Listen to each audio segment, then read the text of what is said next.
Ecco, 24 aprile, siamo arrivati a oltre la 31esima giornata del nostro campionato appunto di calcio, una stagione molto ma molto anomala, non solo per il discorso del campionato di calcio del mondiale del Qatar, che ha in qualche modo interrotto un po' una sorta, diciamo, di linearità del campionato, al di là del fatto che il Napoli è stato anche molto bravo ad ammazzarlo e, tra parentesi, settimana prossima già potrebbe laurearsi campione d'Italia, un po' per tutto il resto, per tutte le situazioni, punti di penalizzazione, eccetera, eccetera. Comunque abbiamo una trasmissione che durerà un po' di meno perché sono stati dei problemi di natura tecnica, perché abbiamo un grandissimo ospite, un grande amico, un grandissimo chitarrista eccezionale, però prima di introdurlo devo sempre omaggiare ovviamente il canale di SM Radio, silviomusicradio.it, la nostra radio, e poi ho la parte, diciamo, che riguarda la beneficenza, che conosci Frederick, per la ricerca e la cura della tassia di Frederick, www.per-em.it, unisciti alla campagna per la ricerca, che è molto ma molto importante soprattutto per le malattie rare. Ricordo che ovviamente siamo presenti sui canali Facebook, che sono quelli collegati di Che Calcio Che Fa, CV Music Radio, quelli personali, canali di YouTube in diretta, canali Twitch anche in diretta, e poi vabbè Instagram, perché è una forma di comunicazione. Bene, a questo punto qua abbiamo sotto traccia, ma lo invito soprattutto perché voglio sapere cosa ne pensa di questo derby che si sta delineando tra qualche giorno, tra una quindicina di giorni. Eccolo qua, grande Gigi Cifarelli. Ciao Gigi. Ciao Fulvio. Ciao. Come prima cosa, grazie dell'invito, grazie a tutti voi e grazie a Luca Galimberti, senza il quale non saremmo riusciti mai a bravo. Grazie al Garage Studio e a Music Contact, perché il mio telefono si rifiutava di attivare esatto. Ma scusa, cosa fai lì con tutte quelle chitarre?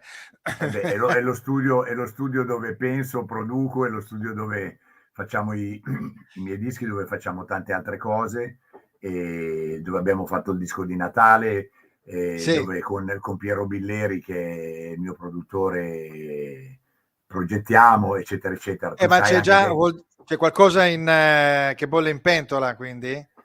Ogni tanto lo sguardo mi va a guardare te, ma io devo guardare lì, lo so, no? Per guardare te.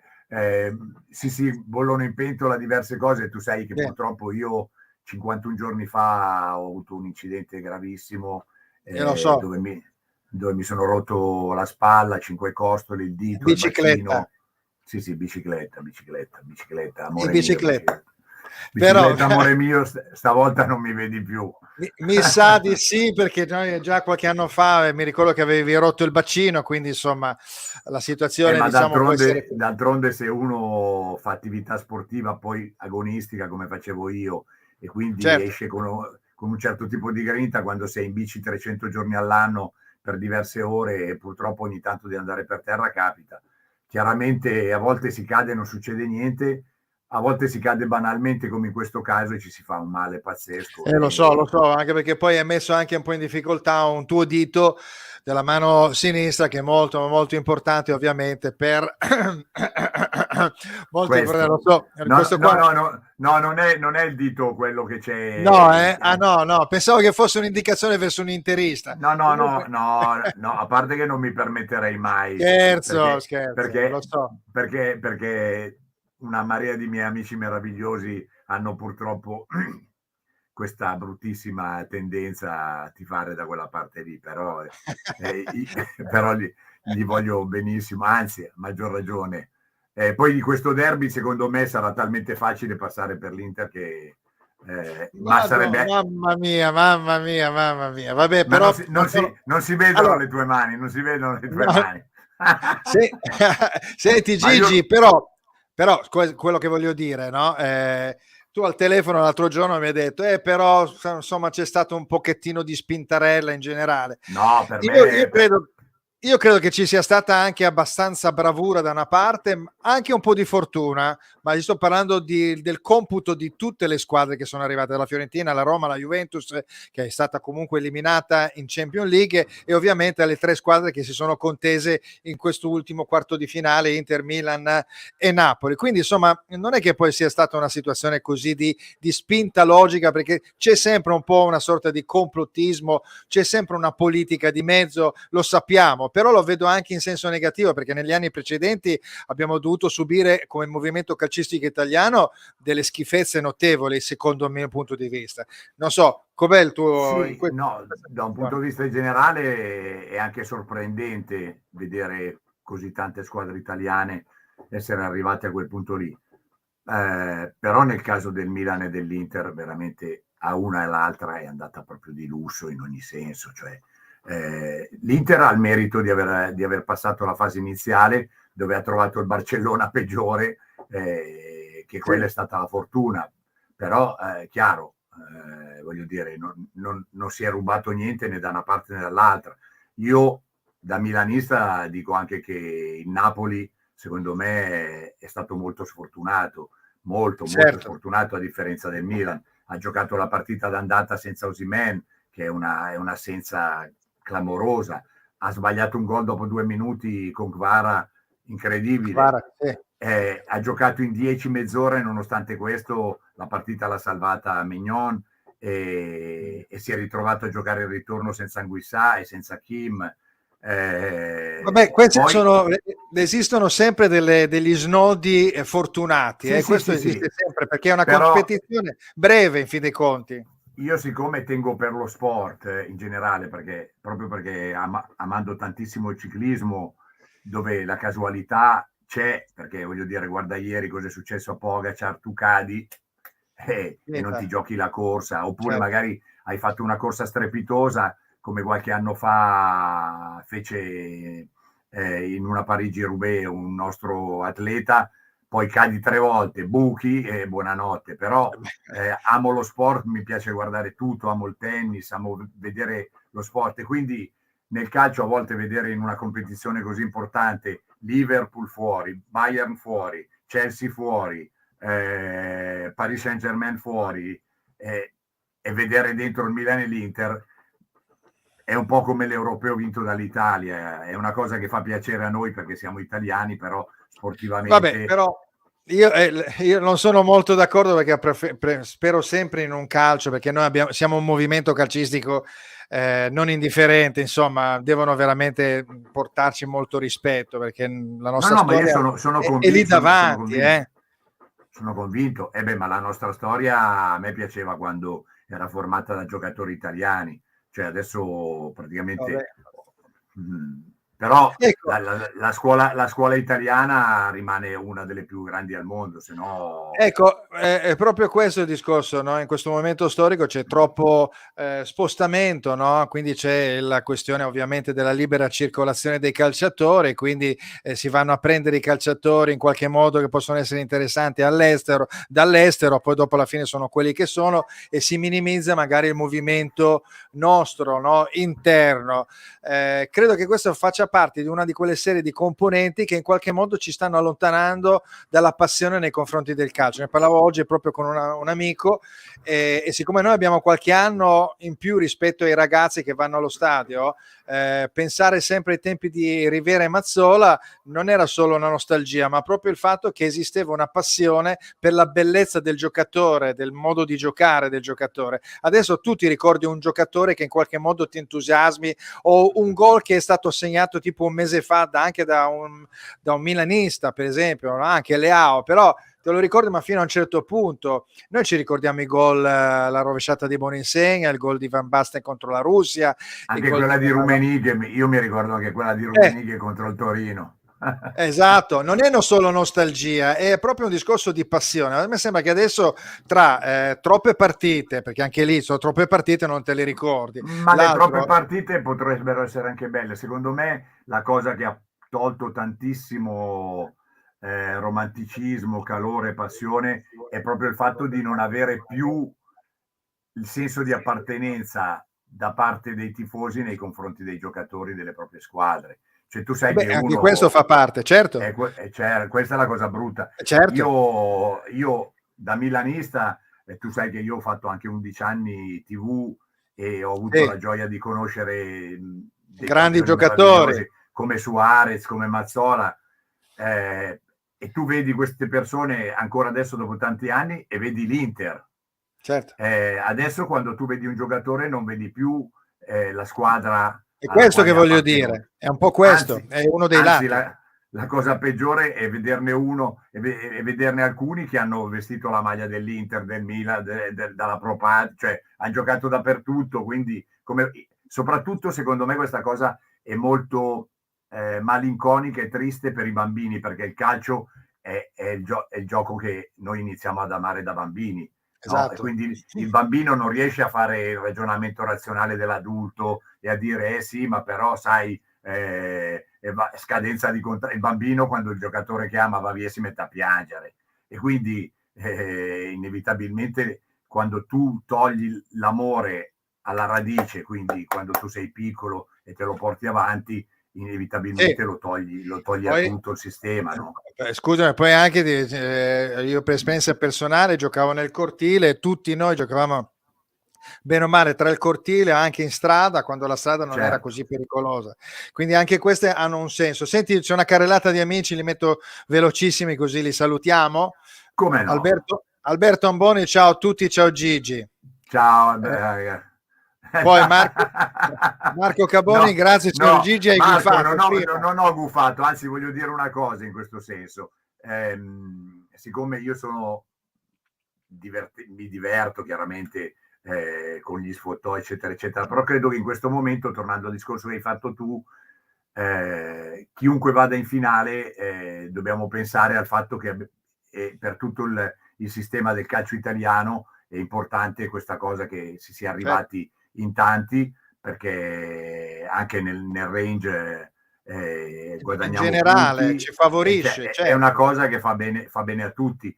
al movimento. Certo. Io credo che queste due partite, come in ogni caso, saranno difficilissime, e pronosticare un vincitore è difficile, però io credo, ma lo credo sinceramente, che l'Inter abbia soprattutto davanti una forza molto più consistente di quella del Milan, che ha uno schema solo, palla Leao, e si inventa qualcosa lui.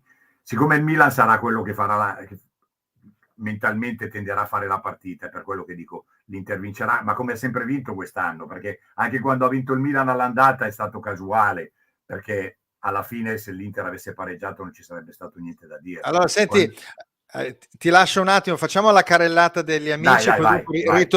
ritorniamo. Vai. Dunque, allora abbiamo qua, Vediamo, leggo lì. anch'io, dai. Ecco, quest'altro, nonostante il dito rotto, è suonato alla grande venerdì scorso, Alberto Amboni. Perché suonavo con due dita, certo, Django Reinhardt. Ma però sono diventato Django Senti, Antonino Iannello, ciao Gigi Cifa, credevi che non fossi presente, un bacio, ti amo, qua abbiamo un rapporto anche molto profondo. Sì, Scherzo, ovviamente.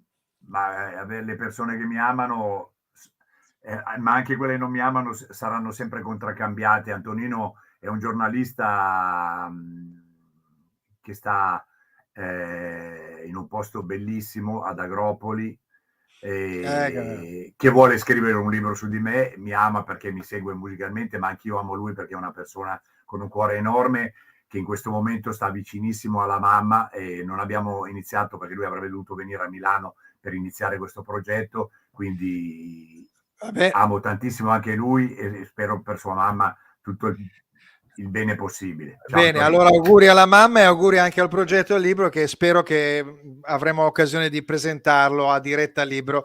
Bene, Andrea Policardi, un saluto al maestro Gigi Sciavarelli, Ter, il più grande di tutti, e insomma, No, ma è Ter perché lui è collegato al al mio canale, profilo, al mio terzo canale di esatto. Facebook. Marco Caboni, Barella Ragazzi e Tonali sono due bombe, ce ne sono italiani in gamba. Beh, speriamo, certo, ha ragione, sono due begli esempi da quel punto di vista. Io invidio molto Barella, anche perché Barella, quando passò dal Cagliari, era anche uno dei giocatori che potevano venire al Milan, come Tonali poteva andare all'Inter, e amo molto l'atteggiamento di Tonali che ha avuto nello scegliere di andare al Milan, proprio riattivando quelle sensazioni e quelle emozioni che dovrebbe avere un calciatore, come fece, come hanno fatto tanti nel passato, come ha fatto Del Piero, come ha fatto Buffon, come ha fatto Maldini, come ha fatto Zanetti, come hanno fatto anche tanti giocatori quelli che sono dei riferimenti, esatto, che rimangono poi dei riferimenti per la squadra, no? Quindi poi Barella lo trovo straordinario, veramente un calciatore straordinario, cioè, lo invidio veramente all'Inter. È un bel giocatore anche lui, indubbiamente. Insomma, sarebbe un bell'asse per la nazionale. Non lo sfrutta molto, però Mancini, questo rapporto Tonali-Barella. La Coppa va a Milano, poi dopo abbiamo... No, questo sono sicuro di no, perché cioè, per venire la Coppa di Piacenza viene a Milano, no, non viene a Milano. Vedremo. Una delle due va in finale, ma non credo ci sia partita né con Real Madrid né soprattutto io credo sarà il Manchester a vincerla. Penso anch'io. Vladimiro Genchi, ciao Gigi, Vladi da Udine, poi abbiamo Frederick, ciao Vladi, ciao da Roger, un abbraccio al Gigi, e poi sempre Vladimiro Genchi, Guagliò, tanto lo sappiamo che tifi Napoli. È vero. Abbiamo Gigi Tacesano anche se suona con una mano, qua abbiamo anche una rima facciata. Bene, questo tanto per dire che c'è una carrellata di amici, ma anche perché poi tu non molli, ovviamente, dopo 51 giorni, ovviamente hai sempre la possibilità di poter oggi girare. Vi devo dire, ragazzi, mi avete portato bene, perché dopo 50... Allora, giovedì saranno 7 per 6, 7 per 6, 54, no, 7 per... cosa ho detto? 7 per 7, 49, no, 7 per 8, 56. Oggi è lunedì, quindi arrivare a giovedì sono 52esimo giorno oggi. Ma oggi è il primo giorno in cui il dito, nonostante sia ancora gonfio, mi dà la sensazione di potersi appoggiare, è un giorno di rinascita, dai. Diciamo, dai, positivo da questo punto di vista. Senti, prossimo appuntamento, qua abbiamo, aspetta, togliamo la chat, i commenti. Accetta la chat. Eccolo qua, auditorium della Casa del Giovane di Lungavilla, Pavia,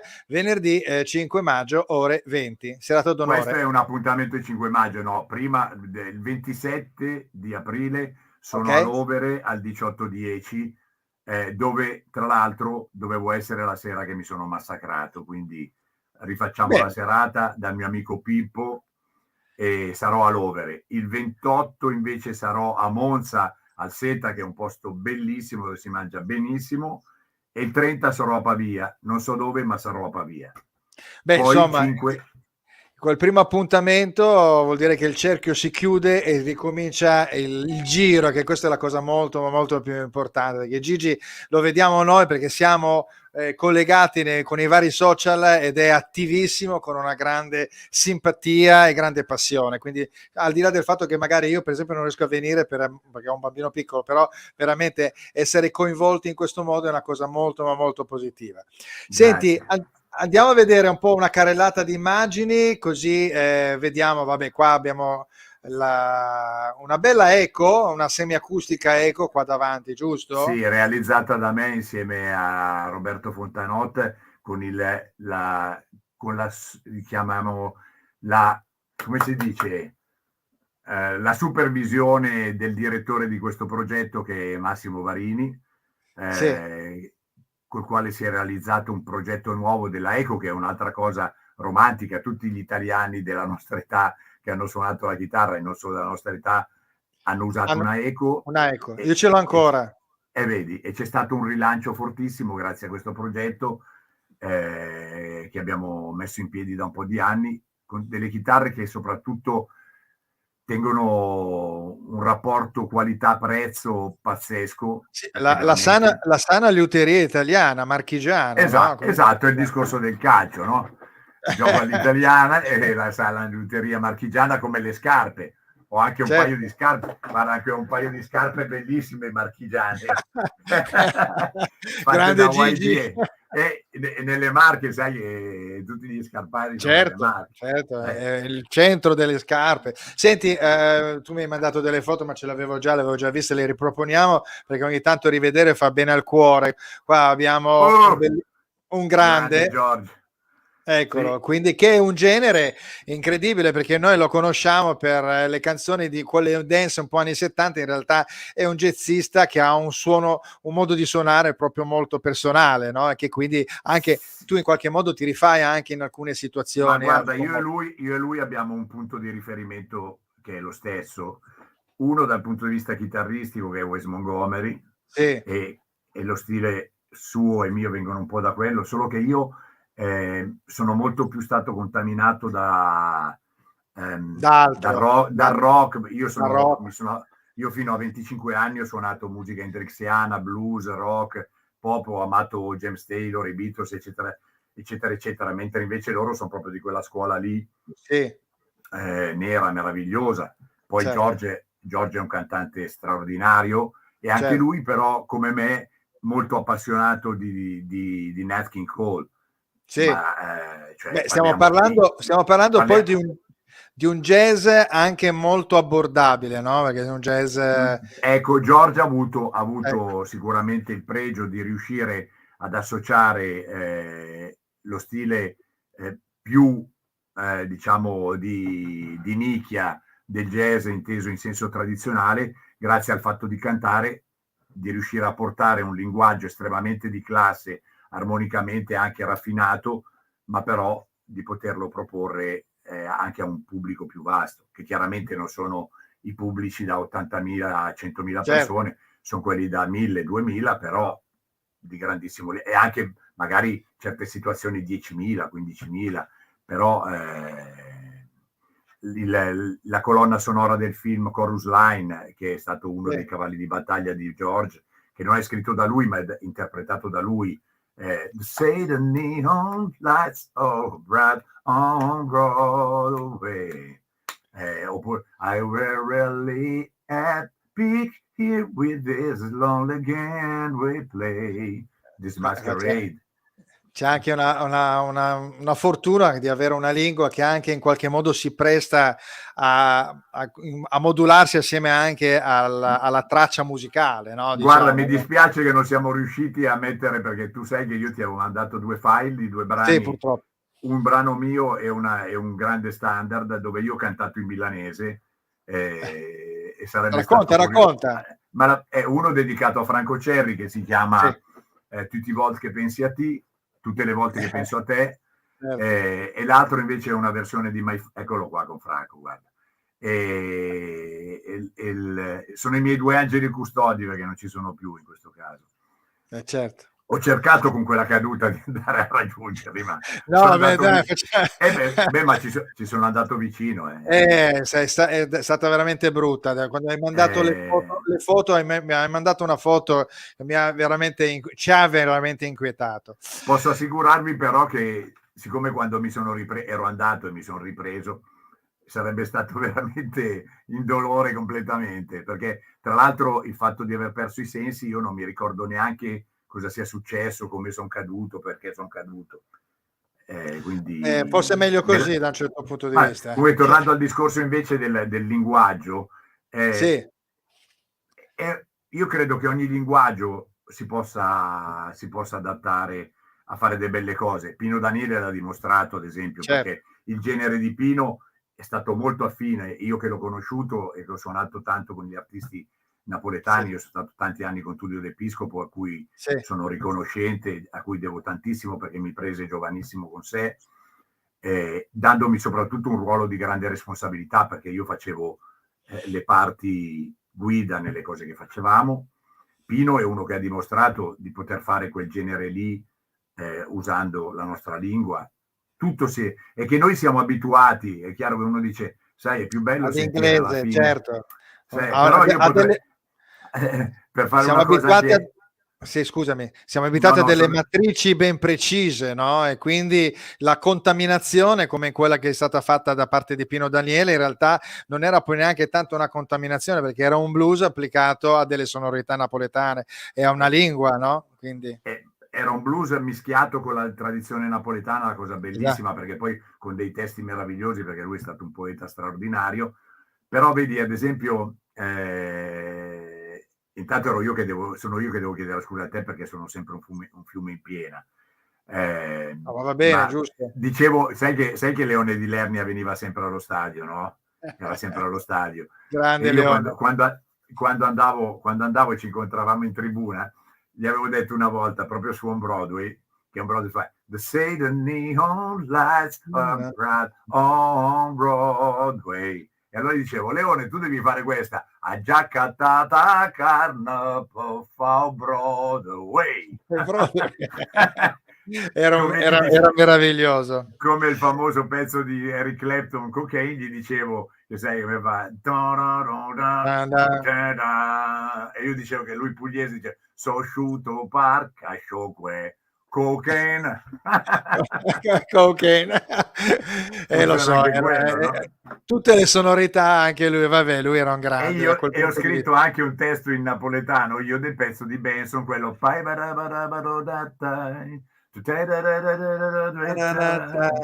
è Breezin, e io faccio, mamma quanto è bella sta brezza, fresca fresca che t'accarezza, ma ci sono, capito? Quindi... vabbè, questa è comunque una forma di creatività al di là certo. della contaminazione. Senti, no, ma poi anche del piacere di far gioire chiunque, perché è come lo sport è di tutti e la musica dovrebbe essere di tutti, e chi fa il musicista davvero, io cerco sempre di fare, ma poi di non elevarmi mai a niente, perché tanto per quanto si è non si è mai niente, no? Quindi per quanto si sa non si sarà mai niente, quindi bisogna avere la gioia, ed è quello che io in questo periodo sto cercando di trasmettere. L'altra sera sono andato a Torino guidando io, tornando a casa guidando io, facendo il concerto sfinito, ma uno dei miei musicisti meravigliosi, che si chiama Max Furian, ieri mi ha mandato un messaggio, mi ha detto: Gigi, ti devo dire una cosa, perché suonare con te è sempre una cosa bellissima, ma vederti in queste condizioni, fare quello che hai fatto, certo. mi ha detto proprio, trasmetti un'energia fotonica, ed è questa cosa, cioè, e io dico, ho detto proprio, facciamoci gli auguri ogni secondo, perché ogni secondo è un regalo, ogni minuto è un regalo. Vedere una partita è un dono, perché vuol dire essere spensierati. Stare a un concerto è un dono, perché vuol dire essere spensierati. Uno che ha dei problemi non può vedere una partita, non può Certo, andare... è vero, questo è giustissimo questo discorso, anche perché poi voi avete anche la capacità, voi intendendo dire uomini artisti, uomini di cultura, avete la possibilità di poter regalare un qualcosa in più, una chiave di lettura in più, appunto, per le persone normali che invece hanno delle difficoltà, e quindi questo è uno spunto, è una cosa molto, molto importante, è una missione, anche se poi senza prendere troppo sul serio alle parole, però è vero che effettivamente uno ha la possibilità di incrociare te, di passare un momento, un'ora e mezza, 2 ore in completa simpatia, al di là della musica, che poi dopo, se ascolti la musica, ti rendi conto che non è solo simpatia, ma è tantissima bravura. Senti, parlando di bravura, mi hai parlato prima di Barella, a questo punto, visto che parlavamo di passione, ci stiamo girando... Io di Barella in questo periodo me ne intendo molto. No, anche perché quando mi hanno cioè dalla barella dell'ambulanza dove mi hanno caricato, mi hanno messo su un'altra barella, perché poi quei problemi che avevo, e sono stato 4 giorni in rianimazione, proprio fermo, in una barella così, senza poter dormire, senza mangiare, perché poteva essere che mi dovessero operare da un momento all'altro, e quindi certo. il nome Barella mi mette in comunicazione, no, però... col mio... Adesso, lasciando perdere il nome Barella, diciamo Tonali, allora a questo punto no, il discorso è questo calcio di adesso, no? Prima abbiamo parlato dei nostri riferimenti giovanili, eccetera eccetera, però faccio spesso questa domanda: qual è il giocatore che ti entusiasma vederlo giocare? Tu hai detto Barella, perché vabbè, però Barella tutto sommato dell'Inter, no, io prima parlavo dell'Inter, nel senso dell'Inter, dico, ma in generale, siccome in quel momento l'amico ha citato Barella e Tonali è un giocatore molto concreto, però fra i due, cioè, che mi entusiasma di più è Barella, anche, sì, cioè, ma io dico in generale, anche all'estero, altri... altri giocatori. Beh, sicuramente Haaland è quello che mi impressiona più di tutti. Ti piace come giocatore? Perché alcuni dicono no, è troppo, non è, segna molto forte, ma lì molto è il discorso di Ronaldo. Cioè, certo, Messi stuzzica e tocca le corde della bellezza del calcio vero, come lo faceva Maradona, come l'hanno fatto in tanti altri.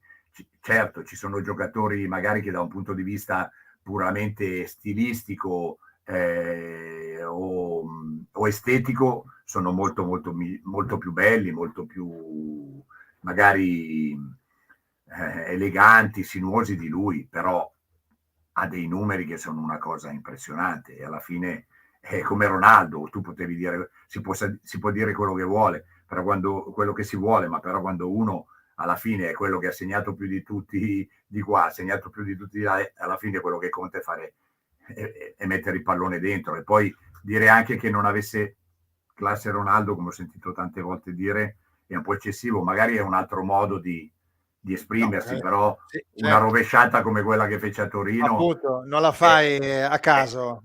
È uno spot per la bellezza del calcio. Certo, quando io passo le notti, veramente tutte le notti, perché vado a letto sempre tardissimo, mai prima delle 5 delle 6 o le 6, e sto spesso sento musica e mi guardo tante cose. E quando guardo il calcio mi vado a vedere i filmati di Ronaldinho, che era stato anche lui una cosa fuori dal mondo. Mi vado a vedere Ronaldo il fenomeno, mi vado a vedere Diego Armando, cioè... però vedi che andiamo a vedere al passato, questo è il discorso, quindi è un po'... ma perché adesso è anche la velocità e il calcio cambiato, cioè quello che facevano i grandi calciatori del passato con un secondo in più a disposizione. Però adesso la tecnica secondo me si è evoluta a livelli pazzeschi, perché tu già dal portiere non ti puoi permettere di sbagliare un tocco perché prendi gol subito. Quindi magari non si nota perché non si ha il tempo di far vedere l'estro o queste cose qui, ma però la tecnica si è innalzata tantissimo. Mi pare che la settimana scorsa uno dei più grandi flop del mercato milanista, che è De Ketelaere, mi hanno detto, l'hanno visto fare un video palleggiare con un'arancia non so per quanto tempo senza sbagliare un tocco. Quello dopo subentra anche la questione proprio ambientale e caratteriale, quindi bisogna anche capire la testa. Sì, forse certe volte è più non solo il fisico, ma è molto più da allenare la testa, no? Siamo entrati in un loop dove praticamente la questione psicologica è molto molto importante, anche perché poi devi reggere dei ritmi molto molto alti. Senti, facciamo un'altra carrellata velocissima, poi ci buttiamo su alcuni temi con risposte veloci. Abbiamo quindi ok, Gigi Milan in finale, concerto in Sardegna, Marco Caboni. Poi abbiamo Antonino Iannello, Gigi sei anche su Jazz Incontri Magazine. Poi abbiamo Katia Avezzano, wow, con 3 Katia, mi metto la giacca di nuovo e non posso essere una donna in lì. Poi abbiamo Edoardo Tagliabue, amico, ciao Fulvio, ciao Gigi. Interista Edoardo, di stirpe interista, lo conosco da quando era bambino. Ecco, hai sempre una grandissima voce da parte di Antonino Iannello. Poi abbiamo Vladimiro Gen, che era forte, Leone di Lernia, aveva talento. Certo, e poi anche Vladimiro Gen, che anche se nella sofferenza un vero artista tira fuori qualcosa che può toccare il cuore di chi ascolta, la musica è un linguaggio universale. Va bene, allora adesso andiamo a vedere un attimo, dunque, parlando di passione, questo è un argomento, una cosa veloce. A favore o non a favore? Lo buttiamo giù o non lo buttiamo giù in una maniera così tragica e scandalosa, azzerando tutto ciò che riguarda il ricordo?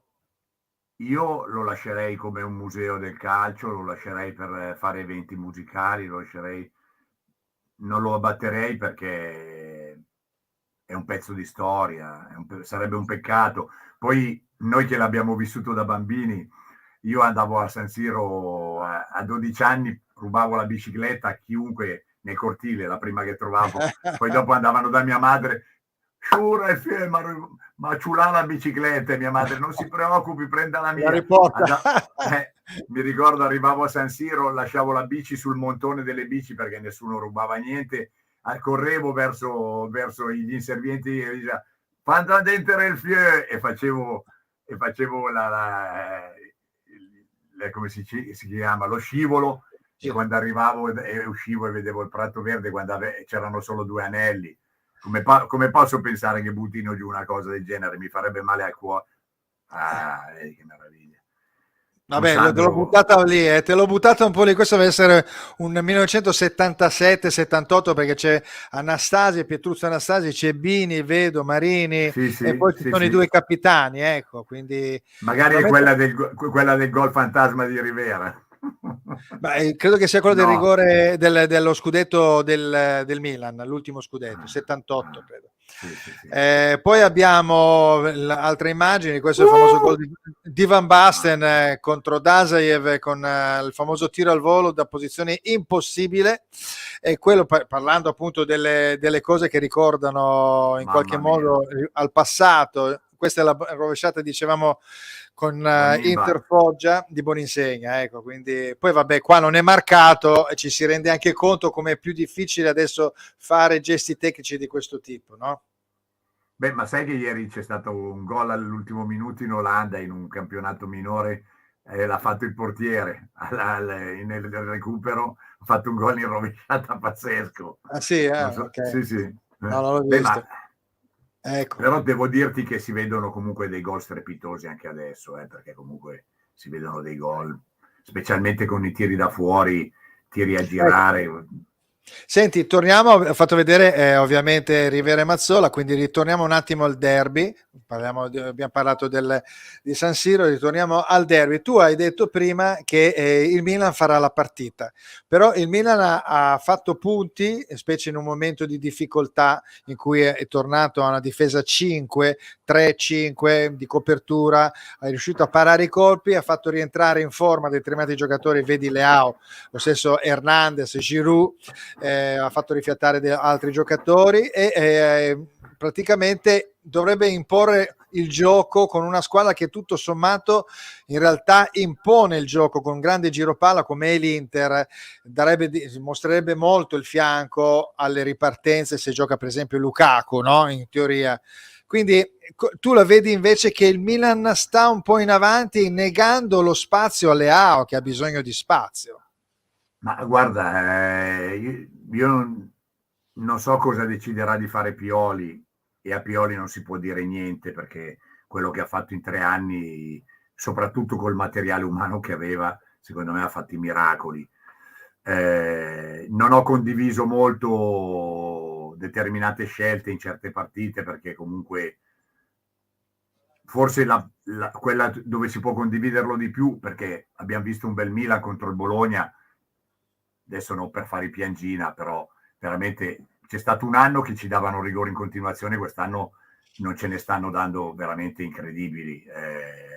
Quello su Rebic è stato veramente incredibile. Comunque, a parte quello, non ho condiviso di giocare delle partite che avrebbero dato dei punti troppo importanti, che adesso ci vedrebbero minimo 4-6 punti più avanti di quello che siamo. Con l'Empoli veramente, cioè non ha avuto veramente senso. Però vabbè, però nel derby tu vedi una sorpresa da parte del Milan nel cercare di imporre il proprio gioco. Io non la vedo tantissimo. Io spero che non lo faccia perché perché quello, ripeteremmo quello che abbiamo fatto in Supercoppa, dove abbiamo giustamente preso 3 pere, poi ha cercato di salvare il salvabile in quello di campionato. Per non prenderne 6 o 7, si è messi tutti dietro, abbiamo perso solo 1-0. Non ti pare che sarà invece, specie la prima partita, una partita interlocutoria molto tattica? Certo, può finire 1-0 per l'una o per l'altra, ma lascia i giochi aperti completamente, no? Alla ritorno. Certo.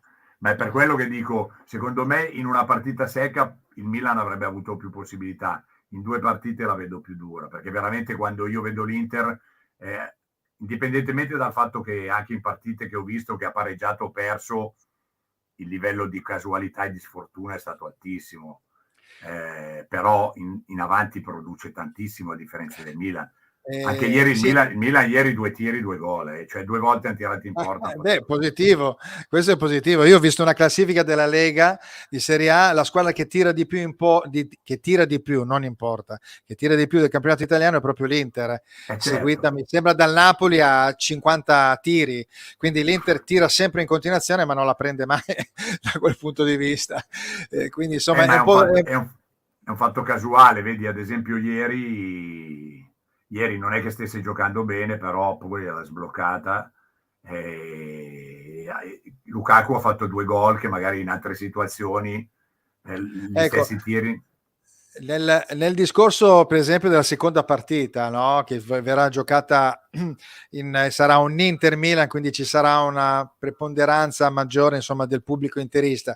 Al di là di questo non sto facendo un discorso di pubblico, però quello che voglio dire è che ci sono state delle partite, l'Inter stessa si è preso 2 gol negli ultimi 10 minuti col Benfica, la Roma ha rischiato di andare fuori, la Fiorentina che aveva un bel bagaglio di gol, no? Un bel bottino di gol, ha dovuto dopo recuperare una partita con il Lex Poznan. Quindi arrivato a un certo punto le seconde partite diventano fondamentali, perché alla fine dopo devi sbilanciarti, no? E quindi può andarti bene andando a segnare 2 gol, oppure magari prendi ancora il gol che va ad affossarti. La Roma secondo me è quella che ha rischiato più seriamente, quella che gli è andata bene. L'Inter secondo me ha semplicemente calato la concentrazione perché ormai era fatta. Cioè, cosa poteva succedere in 3 minuti? Sì, prendere qua? Poi è stato l'ultimo secondo, effettivamente, l'ultimo minuto. E la Fiorentina secondo me è uguale, perché aveva un vantaggio tale che è andata in campo un po' molle e ha dovuto poi, sono stati bravi a riprendere in pugno la partita. Ecco, però... senti, la cosa, andiamo velocemente. Ma si vede che ho gli occhiali rossoneri o no? No, purtroppo no, perché c'è molta luce, quindi se è molto chiaro. Mi avvicino, si vedono? Adesso si vedono, meglio che vai distante allora a questo punto qua. Devo ringraziare Ottica Gaeta, il mio amico Leo Aronica, che me li ha fatti così, sono mezzi rossi e mezzi neri. Bene, allora ringraziamo, bravo, va bene, dai, viva il tifo sano, viva il tifo sano. Senti, giochiamo un attimo, no? Allora Champions, una va in finale di sicuro. Abbiamo poi Juventus e Siviglia, quando da una parte c'è questa Juve che sta risalendo, l'abbiamo visto in campionato, e un Siviglia che però ha vinto. Vai, ti lascio finire e poi facciamo. Sì, poi dall'altra parte abbiamo un Siviglia che è una squadra che in Europa League ha vinto non so quante volte, 5 volte, non mi ricordo più. La Roma che dovrebbe battere Bayer Leverkusen, potrebbe esserci una delle due almeno in finale, quindi una finale, se non anche una finale completamente italiana. Spero Roma-Siviglia. Speri Roma-Siviglia. Guarda, ti dico perché. Dimmi. Non sopporto Allegri da quando anche era al Milan, non mi piace come gioca, non mi piace anche il tipo di atteggiamento che ha. Anche ieri sera è stato irritante quando ha fatto ciao e se n'è andato, come se anche sta cosa qui, ho sentito dei giornalisti ieri sera dire il VAR non doveva intervenire perché l'arbitro, ma il fallo c'è o no? Però siccome l'arbitro l'ha detto a 80 metri il VAR non doveva intervenire. Questo VAR non va bene così, cioè il VAR deve poter intervenire sempre, dovrebbe intervenire sempre, l'arbitro non dovrebbe essere lì e quando sbaglia gli devono dire guarda che hai sbagliato, vattela a vedere, poi deciderai. L'arbitro è diventato, continua comunque a emettere un giudizio che può essere opinabile a fronte della macchina che è il VAR, quindi questa continua, dovrebbe essere invece il contrario, come dici tu, no? A me sta benissimo una cosa opinabile come il rigore del fallo di mano a Bologna, perché il braccio era larghissimo, però tu dici però prima ha toccato il corpo, benissimo, non discuto. Cioè, non sto a discutere. Ieri, qual è stato il rigore, ad esempio, anche contro del Milan contro il Lecce, Højlund con il pugno così, al braccio attaccato al corpo, ma se tu c'hai il pugno così, non hai il braccio attaccato al corpo, giusto? Sì. È presente? Però, per non dilungarci, il discorso è relativo a Allegri. Non mi piace vedere, io ad esempio, anche se chiaramente c'è il campanilismo. Vedere l'Inter mi piace vederla giocare in generale. Il gioco che fa la Juventus non mi piace e sono sicuro che tanti miei amici juventini mi condividono. Il Siviglia è una delle squadre che è sempre stata tra le più forti in assoluto. Non sta andando bene però nel campionato spagnolo è credo sì, a 3-4 posizioni della retrocessione. Ma in UEFA sono sempre stati fortissimi. Ne ha vinte quante, quante ne ha vinte di Europa League. Comunque, va bene.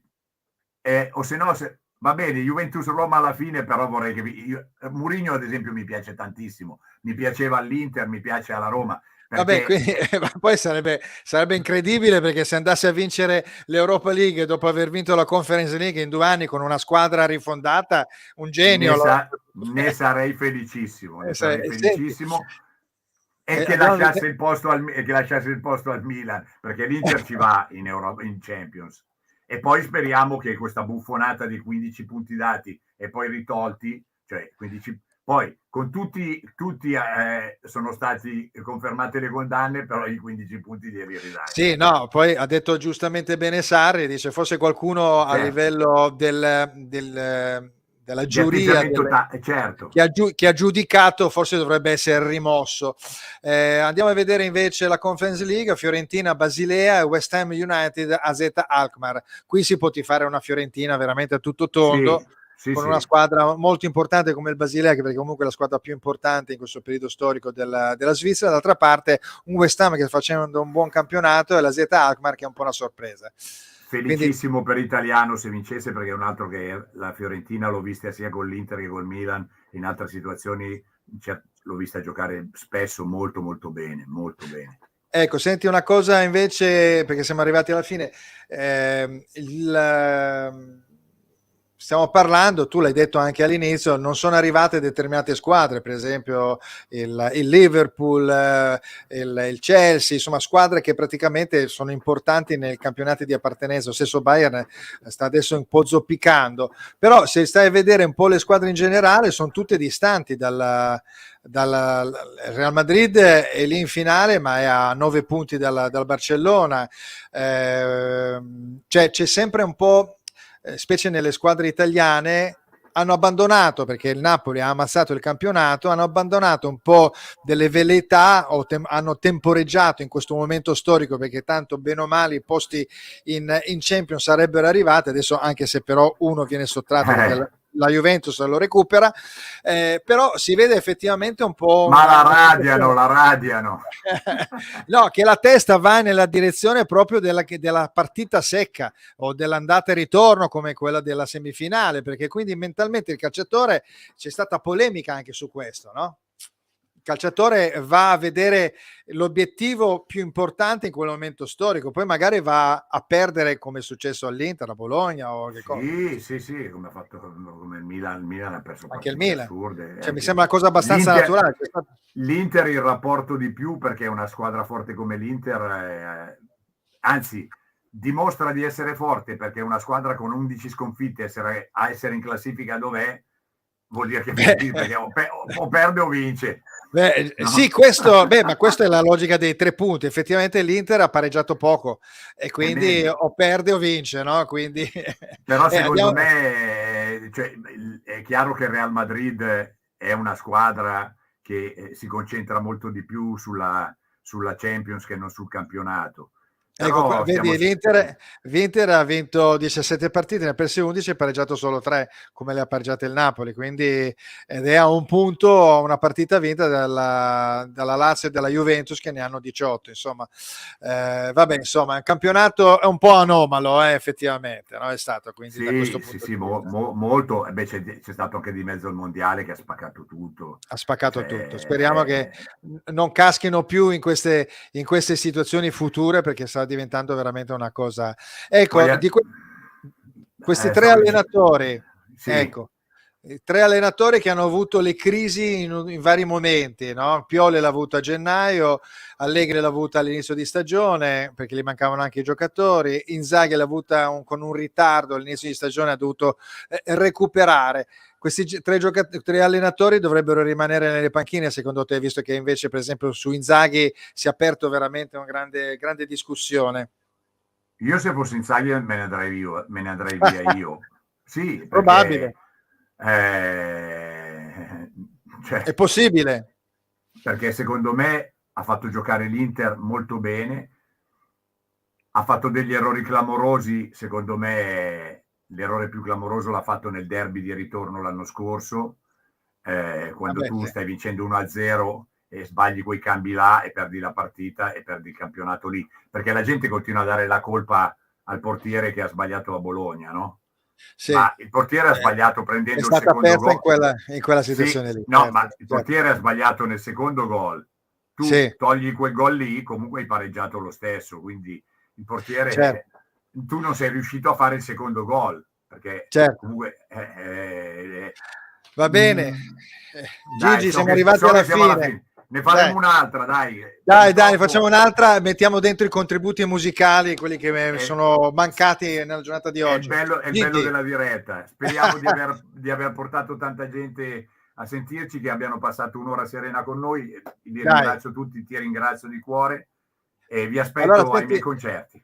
Allora, senti, assolutamente, c'è appunto la locandina che mi avevi passato, che era questa qui. Quindi questa è una cosa bellissima, perché è una cosa che andrà in beneficenza insieme al mio grande amico Riccardo Magrini, insieme a Bombini, a Berzi, grandi personaggi del ciclismo. Perfetto, allora ci vediamo prima della finale di Champions, così ci lecchiamo le ferite. Ciao, grazie a tutti quelli che hanno partecipato e buona serata. Ciao. Ciao ragazzi, ciao, grazie a tutti. Ciao.